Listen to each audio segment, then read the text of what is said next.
Então, vamos lá, pessoal? Prosseguindo o nosso conteúdo de revisão de filosofia, no capítulo 2, a filosofia da ciência, né? Então, a gente vai refletir sobre por que a ciência se transformou numa forma de produção de conhecimento tão aceita pela sociedade, pelo mundo, né? Por que aquele conhecimento produzido pelos mitos, produzido pela própria filosofia ou pela própria religião, não é que desapareceram, mas elas não têm o mesmo patamar que a produção do conhecimento científico. Então, a gente vai analisar algumas questões em relação a isso, certo? Então, existe uma linha de pensamento que analisa o pragmatismo disso, né? Então, a ciência, ela resolve problemas práticos. Ela resolve problemas do nosso dia a dia, do nosso cotidiano, certo? Elas causam impacto direto na nossa vida.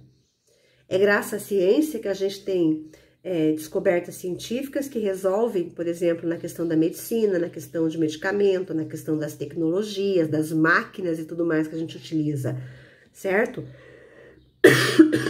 Então, é nesse sentido. O que levou a ciência a ser tão respeitada e venerada na sociedade atual, certo? A gente vai refletir um pouquinho sobre isso nessa aula. Então, a questão do interesse prático, primeira coisa importante a gente lembrar, né? A ciência pode melhorar a vida do ser humano, tá? A questão da tecnologia também, a tecnologia resultante do desenvolvimento científico, ela melhora a nossa qualidade de vida sempre mais, tá? E mesmo diante dos efeitos nefastos, a gente viu na aula anterior sobre isso, né? A modernidade, o homem que domina e provoca tanta destruição, a gente apela para a ciência, a gente olha para a ciência para resolver esses problemas. Então, por exemplo, aquecimento global, a questão da água, a questão da produção de alimento. Então, a ciência acaba sendo a própria possibilidade de resolver o problema, né? Então, é nesse sentido aqui, tá? Outra coisa que fala aqui também é sobre a curiosidade intelectual. Então, é próprio do ser humano querer entender as coisas, né? E o ser humano, ele veio desde lá, a ideia da própria filosofia, lá com os gregos, entender a natureza. Buscar entender a ordem, quais são as leis gerais que gerem a natureza, que regem a natureza, tá? Então, a ciência, ela torna o mundo inteligível, ela desvenda essas leis, certo? E é um conhecimento livre de crença, livre de superstição, por isso considerado racional, certo? De bom senso, entendeu? Nesse sentido. Depois, eu acho que é importante a gente refletir sobre as formas de se chegar a uma explicação científica, os métodos. Então, a gente vai falar primeiro de indução, depois de dedução, e a gente vai falar ainda sobre probabilidade, explicação probabilística, tá bom? Modelo indutivista, indução. O que é induzir alguma coisa? Para você induzir alguma coisa, você vai do particular até você chegar a uma lei geral. Então, você precisa observar, né, o pesquisador, o homem, ele observa vários casos particulares e ele chega a uma conclusão, ele chega a uma indução, tá? Então, para estabelecer proposições gerais, a indução consiste em um procedimento que pretende estabelecer proposições gerais com base nas particulares. Então, eu observo muitas pequenas coisas e eu chego a uma lei geral. Então, é do particular para o geral, tá bom? Então, é nesse sentido aqui. Tem um exemplo aqui, ó. Quando o pesquisador observa um grande número de X sob uma ampla variação de condições e constata que se todos os X observado apresentam propriedades Z, qual que é o resultado da conclusão?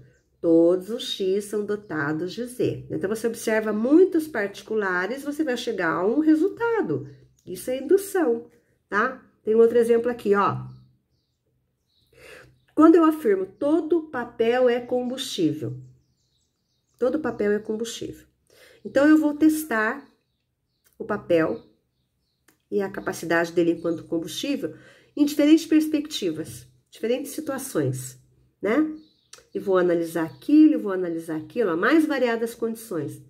E qual vai ser o resultado lá? Eu vou chegar lá e vou dizer, não, mas o papel ele é combustível, né? Então, todo papel é combustível. Então, você tem do geral, do particular, o geral, certo? E como que eu chego nisso? A partir de uma rigorosa análise de caso observado. Aí, a gente tem o contrário, que é o dedutivo. O dedutivo é o contrário, é do geral para o particular. Então, por exemplo, tem aqui, ó. Todos os metais, quando aquecidos, dilatam-se. Essa é uma afirmação geral. Todos os metais dilatam-se. O portão da minha casa é de cobre. Cobre é um metal. O sol da tarde aquece o portão da minha casa. Qual que é a conclusão? O portão da minha casa irá se dilatar, né? Então, se todos os metais dilatam, se aquecer o portão da minha casa, que é de metal, ele vai também dilatar, né? Então, você tem do geral para o particular, tá? Nesse sentido. Essa é uma explicação conhecida como dedutiva nomológica. Nomo significa lei, é uma lei, certo? Como se fosse uma lei geral. Expressa uma lei geral presente na natureza, porque todos os metais, quando aquecidos, dilatam-se, tá bom? Muito bem. Aí, ainda falando sobre dedução, a capacidade que o método dedutivo tem de prever as coisas, né? Porque ele sempre vai chegar a um resultado. Então, você tem essa questão da previsão. Se a indução, ó, o método indutivo, você precisa experimentar os casos particulares. Na dedução, o caminho é inverso. Na dedução, o cientista não parte da experiência, mas ele vai analisar ali o geral, né? Tá? Bom, no caso da indução, eu sempre vou ter uma novidade. Na dedução, não, né? Na dedução, eu vou deduzir aquilo a partir de uma lei geral. A outra parte que a gente aparece aqui é sobre a probabilística, né? A probabilidade de alguma coisa acontecer. Aqui eu tenho uma modificação do caráter das explicações. Então, a explicação ela pode ser diferente. Por que ela pode ser diferente? Porque depende da variável. Então, se eu pegar um determinado objeto e observar ele sobre uma condição, o resultado pode ser aquele. Se eu fizer uma outra situação, o resultado pode ser outra. Então, depende ali, né? Se eu pegar um vasinho, se eu plantar uma semente de alguma coisa num vasinho, eu aguar todos os dias, o que vai acontecer? Tal coisa. Se eu colocar ali e eu não molhar, o que vai acontecer? Então, qual é a variável? O que eu tenho que levar em consideração? O alcance da lei não é mais universal, mas ela está condicionada a uma variante, a uma variável, certo? Aí, pessoal, na sequência aqui, ele fala da concepção verificacionista da ciência. Então, para ser ciência, você tem que verificar, né? Então, tem um método para se fazer ciência. Vocês vão para a universidade, vocês vão ver. Quando vocês forem fazer algum projeto de pesquisa ou um trabalho de conclusão de curso, alguma coisa, uma dissertação, uma tese, sei lá. O método tem que ser muito claro. O método tem que ser descrito e tem que ser respeitado. Ele tem que se propor, ele tem que cumprir aquilo que ele propõe, certo? O que é um método, então? É um conjunto de procedimentos necessários ou normas padrão para eu chegar a um determinado resultado. Então, como eu vou fazer aquilo? É um método. E o método científico, ele é sistemático, ele é rigoroso, né? Eu não posso sair por aí afirmando qualquer coisa. Antes de testar, antes de verificar, antes de descrever. Senão é senso comum, né? A ciência não é senso comum. A ciência ela tem que ser verificável, concepção verificacionista nesse sentido. Daí, na página 87, ele nos apresenta, já apareceu eles, mas está aparecendo de novo aqui, ó, o Círculo de Viena, também conhecido como positivistas lógicos ou neopositivistas. Eles vão bater muito nessa questão da ciência verificável. A ciência tem que ser verificável, a questão do empirismo, tá? Bom, alguns nomes importantes aqui, ó, lá nos anos 30, Rudolf Carnap, Moritz Schlick, Otto Neurath, Hans Hahn, acho que é assim que se pronuncia, defendiam a concepção de uma compreensão científica do mundo. Então, ele não chega a ser uma corrente filosófica, o Círculo de Viena, mas era um grupo de pensadores que pensavam, que valorizavam a cientificidade das coisas, tá? Então, tem que ter um método, tem que ser verificável para ser ciência, certo? Então, tem que ser verificável. Se não tiver essa questão empírica, não é ciência para eles, tá? Bom, então, a verificação... você pode até colocar uma hipótese, mas ela tem que ser verificável, e depois que ela se torna verdadeira, pronto, ela já é verdadeira, né? Porque teve um método que falou aquilo. Aplicar a indução, ó, aquilo que a gente acabou de falar, tá? A questão da indução. Muito bem. Ela é também a concepção verificacionista é também chamada de concepção indutivista da ciência. Por quê? Porque você precisa, né, verificar o tempo todo. Você tem que estar ali realmente coletando esses dados para dizer se realmente aquilo né? Chegar numa lei geral.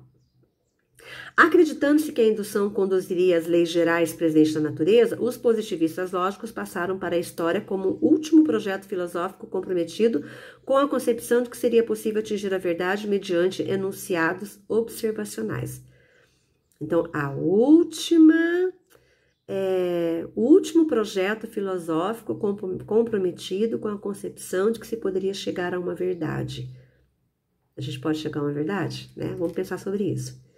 Na época contemporânea, nenhum filósofo ou grupo de filósofos se comprometeu a desenvolver um projeto que se vincula à verdade. E aí? Mas quais foram as razões para o abandono do projeto clássico? Daí que você vai ter aqui, ó. De novo apareceu o Popper, que a gente já viu na outra aula. Olha lá, o Popper apareceu aqui de novo, da falseabilidade, tá? O austríaco Karl Popper nasceu em 1902, faleceu em 1994. Ele é um dos mais importantes filósofos da ciência do século XX. Popper, um dos mais importantes filósofos da ciência do século XX. Né? Ele também publicou sobre política. Para Popper, não devemos tolerar, nem na ciência nem na política, nenhuma forma de totalitarismo. Somente podemos fazer ciência e viver uma sociedade justa se desfrutarmos liberdade para exercer nossa crítica e debater abertamente as propostas apresentadas, tá? Então, veja lá. Popper rejeita a concepção tradicional e neopositivista da ciência, que a gente acabou de falar do Círculo de Viena, né? Por quê? Porque ele encontrou um erro. Que erro ele encontrou? Aquela concepção tradicional neopositivista comete um erro grave ao considerar que a ciência começa com observação. Para ele, sem estabelecer um parâmetro para entendermos nossa observação, não chegaremos a dado algum. O que eu quero observar? Essa é a pergunta. O que eu quero observar, né? Em outros termos, se não tivermos nenhuma diretriz teórica para guiar nossas observações, não existirá algo a ser observado. Qual é o problema? Em que linha é que eu quero observar? Onde eu quero chegar? Então, eu tenho que partir de uma teoria, eu tenho que ter um embasamento teórico. É isso que ele quer dizer.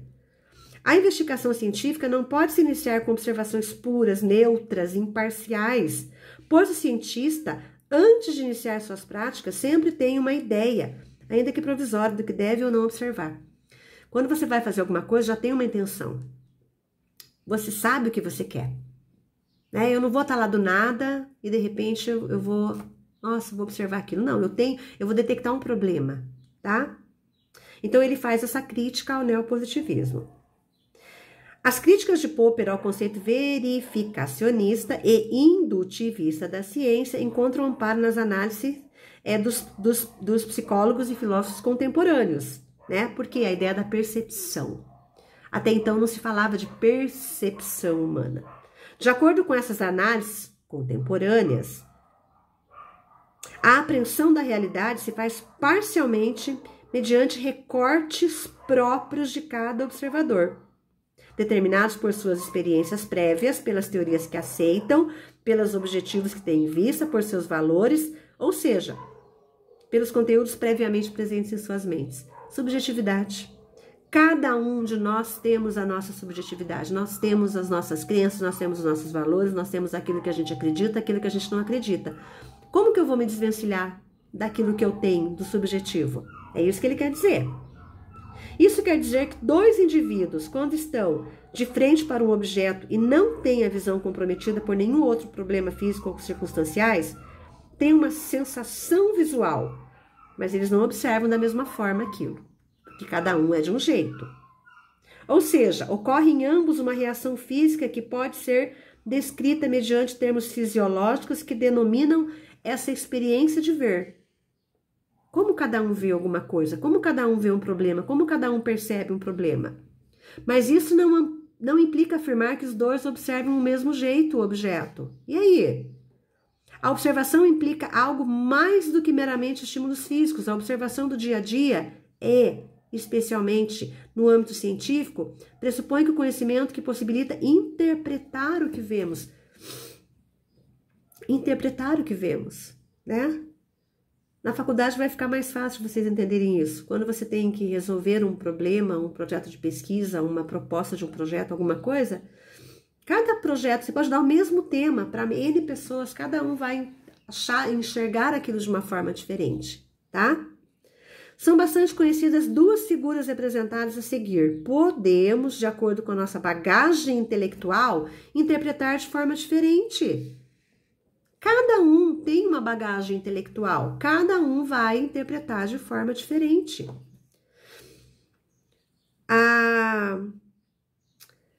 Aqui tem essa imagem. E aí? Isso é um pato ou isso é a cabeça de um coelho? Então, você pode, dependendo do objeto, ele pode ser interpretado, né? A cabeça de um coelho ou é um pato? E aí? Depende, né? Se você olhar de um jeito, aqui é um coelhinho. Se você olhar assim, parece um patinho, né? Então, depende. Muito bem. Aqui também. E aí? O que a gente tá vendo aqui? Tá? Então, mesma coisa. Então, os objetos, a nossa percepção, ela é influenciada por outros fatores. Então, ela pode ser dois vasos ou ela pode ser, né, contornos de rostos, tá? Então, vejam, pensem sobre isso. Os positivistas lógicos afirmam que toda observação ela é neutra.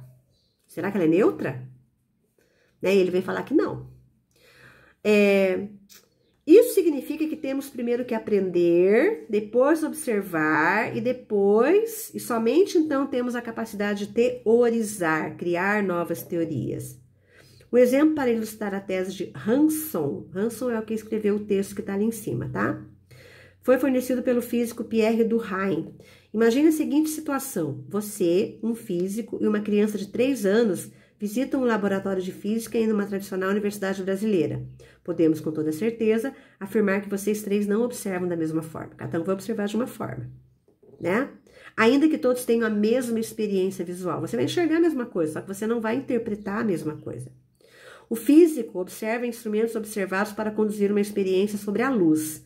A criança constata potenciais objetos para brincar e você, se não gostar de física, dificilmente estará observando alguma coisa, né?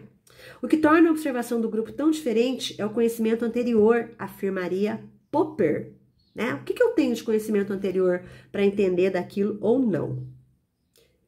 Para eu poder entender alguma coisa, eu tenho que ter anos e anos e anos de conhecimento sobre aquilo. Toda observação para Popper é teórico carregada. Não existe a chamada observação neutra, tampouco dados que sejam puros. Não tem. Quando observamos um objeto, estamos estabelecendo um caminho de mão dupla. O conhecimento que temos ajuda na constituição e na compreensão do objeto, que por sua vez também se apresenta como um dado a ser observado e interpretado, né? Então, por isso que é de mão dupla, né? Aquilo que a gente sabe ajuda a entender, por outro lado, você está observando alguma coisa que vai ser interpretado, né? Nossa observação do mundo é sempre carregada dos nossos conhecimentos, crenças e valores. Aqui repetiu o que está falando lá atrás, ó. E o objeto será sempre descrito com base na bagagem teórica e cultural que o observador traz consigo. Aquela brincadeira que a gente faz na sala, né? De eu falar uma palavra que vocês nunca ouviram antes. Sendo assim, nossas concepções sobre o que existe são sempre subjetivas? Tem uma pergunta aqui. Se toda observação é teórico carregada, se não existem dados puros e se a observação depende do conhecimento que nós temos, seria possível a ciência realmente produzir conhecimento? Verdade? E aí? Ou será que a ciência é só opinião de especialistas? Tem uma pergunta aqui. Então vamos lá. Popper afirma que essa atividade consiste justamente em buscar uma descrição tão objetiva quanto possível do mundo. Por isso que ele fala, verificar, né? Tentar falseá-la, tentar desqualificar para que ela consiga ser o mais próximo possível da realidade, mais objetiva possível, tá? Para poder justificar essa proposta, que ele pressupõe seu critério de demarcação, denominado de falseacionismo, que a gente viu anterior, na outra aula. Então, vamos lá. Bom, ele escreveu uma obra, uma conferência, né? Ciência, conjecturas e refutações. Refutar significa você negar aquilo, né? Você dizer que isso não. Em 1953, Popper expõe detalhada e didaticamente o que ele denomina do seu critério de demarcação entre ciência e pseudociência. É ciência ou é pseudociência? Se diz ciência. No outono de 1919, ele relata, né, que no outono de 1919 a questão que o incomodava poderia ser assim formulada. Existe algum critério que determine o caráter científico de uma teoria? Qual é o critério para dizer que aquilo pode ser uma teoria? Quando uma teoria pode ser considerada verdadeira? E aí? É verdade? Ou é só uma opinião do especialista? Tá? Quando poderemos descartar pseudoteorias? A resposta tradicional insistia que o critério da distinção é a verificação, né? O método indutivista, o empirismo. Ou seja, para tornar uma ciência científica, é preciso observar e implicar a indução. No entanto, para Popper, isso não resolve o problema. Ele vai dizer que só isso não resolve o problema. Afinal, parece que algo como astrologia, que nada tem a ver de científico, astrologia, poderia muito bem passar pelo modelo de observação, indução e verificação. Porque eles verificam, eles analisam, eles olham os astros, eles afirmam que se se tiver eclipse de lua nova, pode acontecer tal coisa, e assim vai, né? E assim, eles podem acertar também. E aí? Sendo assim, parece que ainda falta um critério. Qual é o critério que está faltando? Tá? Continuando. Mas o que mais intrigava Popper não era propriamente a astrologia, mas as teorias que estavam na moda na época. Olha que apareceu a teoria da relatividade de Albert Einstein, ou a teoria da história de Karl Marx, ou a psicanálise de Sigmund Freud, ou a psicologia individual de Alfred Adler, né? Olha quanta coisa nova acontecendo no mundo. E aí? Juntando essas 4 teorias, o Popper dizia que indicava na época o que de mais relevante existia no mundo intelectual. Já pensou, gente? Marx 1818, morreu em 1883, né? Então, Einstein, Marx, Freud, Adler. Imagina a intelectualidade, esses pensadores, o que representavam? E aí, por que a gente fala que tudo que eles falaram é ciência? Como testar essas ciências?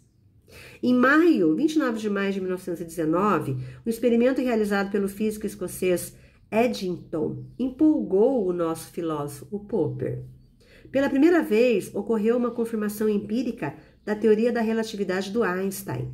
A experiência de Eddington indicou a Popper o caminho que uma teoria deve trilhar para ser científica. Ela tem que ser testável. Ela tem que ser testável. Ela pode ser. Se eu afirmar que eu fiz uma coisa fazendo isso, alguém que pegar a minha teoria, ela pode reproduzir aquilo, né? E aí? Popper propõe substituir o empirismo justificacionista e indutivista, que era o tradicional, por um empirismo não justificacionista e não indutivista, conhecido como falseacionismo. O que é isso? Admitir como científico somente enunciados que possam ser falseáveis por outros enunciados observáveis possíveis. No lugar da verificação, a falseação. Então, vamos lá. Falseável. Ele não está afirmando que o enunciado científico, se for falso, que o enunciado será científico se for falso. Não é isso que ele está falando. Não é que para ser ciência tem que ser falso. Não é isso que ele está falando. Mas sim que o que transforma um enunciado comum em científico é o fato de ser possível falseá-lo por outro enunciado. A ciência, para Popper, se caracteriza por criar enunciados que proíbem o estado das coisas. A ciência não é uma busca de confirmações, mas um empreendimento derivado de criatividade da mente humana, destinado a resolver um determinado, a observar um conjunto de fenômenos, né? Do que eu estou falando? De alguma coisa. Segundo Popper, uma teoria deve ser rigorosamente testada. Então, é possível cutucar o máximo possível ali para a gente poder afirmar se aquilo vai ser verdade ou não. Se uma teoria falhar, ela é eliminada, ela pode ser substituída e, novamente, vamos tentar falseá-la. Se ela resistir aos testes falseadores e se for mantida, né? Ela é provisoriamente mantida. E daí novos testes vão ser feitos até você falseá-la. Gente, é o que acontece hoje em dia, né? Você tem uma teoria, aquela teoria ela é verdade até que se chegue uma outra teoria. Entendeu? Nesse sentido. Aqui tem os coelhinhos, ó. Olha lá. Todos os coelhos são brancos. E aí? Ou todo mundo que tem as orelhinhas são coelhos? Seleção de Páscoa, olha lá. Né, os coelhinhos, para ser um coelhinho tem que ser o quê? Né? Tem que ter ali o narizinho redondo, dentinho, o bigodinho e as orelhinhas. Ah, um hamster disfarçado, né? Então, vamos checar. Quanto mais a teoria resistir aos testes, mais informação ela nos dará sobre o fenômeno. Entretanto, se ela for falseada logo no primeiro teste, isso deve ser interpretada como um bom sinal, certo? A prova disso é que ela foi falseada. Teorias científicas não são construídas por um processo indutivo, mas ela tem que ser o quê? Falseadas, elas têm que ser colocadas em questionamento, elas têm que ser questionadas. Popper se coloca em oposição ao ideal clássico da filosofia, tá? Por quê? Porque lá no começo, quando começou-se a buscar uma explicação racional para alguma coisa, a ciência era tida como algo seguro, como algo indubitável, definitivo, tá?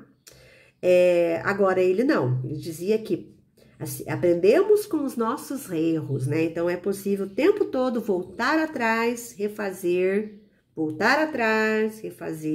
e ir corrigindo os erros, né?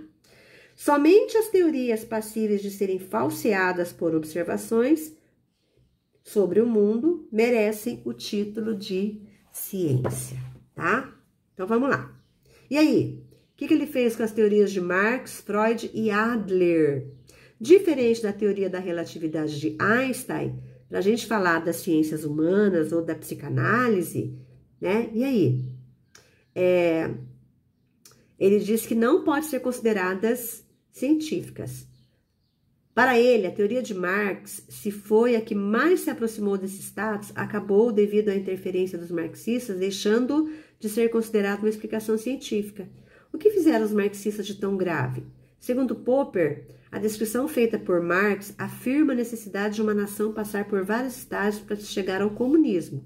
Dessa forma, uma sociedade qualquer deveria sair do escravagismo, passar pelo feudalismo, transformar em capitalista, né? Aí chegar no socialismo e chegar no comunismo, que é a teoria do materialismo dialético. Marx ressalta que isso é algo necessário, pois cada etapa prepara as condições para a próxima etapa. Mas os marxistas, quando fizeram a Revolução Russa lá em 1917, os bolcheviques tomaram o poder lá, eles pararam no socialismo. Eles pararam no socialismo. O comunismo ficou só na história, aquilo que eu venho falando para vocês. O socialismo real parou no socialismo, né? Não chegou-se ao comunismo. E outra coisa, a Rússia sai direto do feudalismo para o socialismo, do feudalismo para o socialismo. Ele não passa pelo capitalismo, né? Então vamos lá.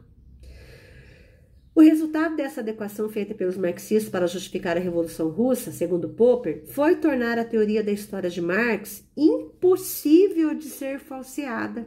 Assim, após essa adequação, qualquer nação poderia saltar de qualquer estágio e se transformar em comunista, porque não está cumprindo as etapas ali.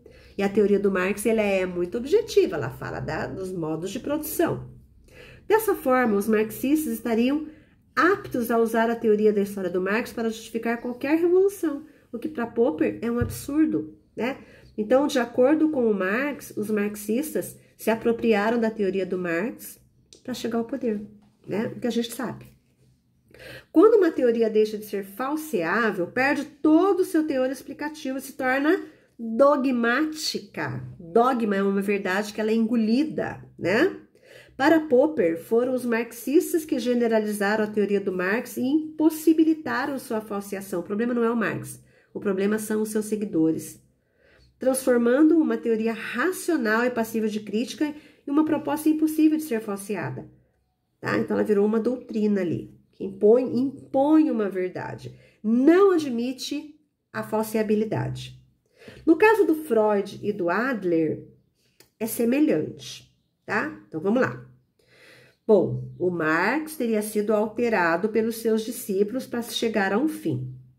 As propostas de Freud e de Adler são irrefutáveis. Popper declara que não seria possível sequer conceber um teste para tentar refutar o que afirmam Freud e Adler acerca da natureza humana. No caso de Freud, isso ficou tão evidenciado que todos conhecem a piada usada. Por exemplo, quando trocamos nomes de pessoas ou objetos, ou quando simplesmente pensamos uma coisa e fazemos outra coisa diferente, né? Quando a gente usa a expressão, Freud explica. Eita, né? Então vamos lá. Ver o que mais tem aqui. Traduzindo, não importa o que aconteça, sempre existe a possibilidade de explicar o nosso comportamento numa perspectiva freudiana. E para Popper, isso não está certo, ela não pode ser falseável. A crítica a respeito da proposta de Adler merece ser explicada. Adler alcançou sua notoriedade nos anos 20. Ao explicar o comportamento humano, partia de uma premissa bem simples. Nosso comportamento é resultado de um sentimento de inferioridade. É a psicologia aqui, né? Então vamos lá. Imagina a seguinte situação. Você entra em uma sala de espera e procura um lugar para sentar. Se eu fosse um psicanalista adleriano, iria observar seu comportamento e explicar como a sua escolha por uma cadeira é movida por um sentimento de inferioridade. Espero você escolher e pronto, já tem o seu diagnóstico. Se você escolheu uma cadeira perto do lixo, o que você só pode ser resultado de um sentimento de inferioridade, que faz com que você tenha uma baixa autoestima. Será que só isso é capaz de dizer a natureza de uma pessoa? Afinal, com tantas cadeiras vazias, aliás, com uma moça bem atraente perto, você escolhe sentar perto do lixo? Alguém poderia objetar, se ele tivesse escolhido a cadeira perto da jovem mencionada. Adler explicaria também.